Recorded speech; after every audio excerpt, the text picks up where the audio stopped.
আপনারা নিশ্চয় ইতিমধ্যে জেনেছেন আমরা আমাদের এই মানবিক প্রোগ্রামের আয়োজন যিনি দীর্ঘ 30 বছর ধরে তার এই দুঃসহ জীবন করে এরপর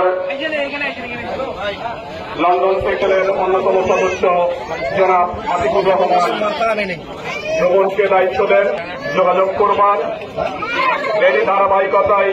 আজকে সেই ভারপ্রাপ্ত চেয়ারম্যানের পক্ষ থেকে মুস্তাকিনের পরিবারের জন্য একই সঙ্গে তার পরিবার যাতে স্বাবলম্বী হয়ে উঠতে পারে এই মাধ্যমে আজকে আমরা প্রাণ ভরে নিঃশ্বাস দিতে পারছি। হাসিনাবিহীন বাংলাদেশে যে নিঃশ্বাসটা আমরা নিতে পারছি সেই শহীদ পরিবারের তিনটি শহীদ পরিবারকে আমরা বিএনপি পরিবারের পক্ষ থেকে আমরা আর্থিক সহায়তা দিব, তাদের পাশে দাঁড়াবো।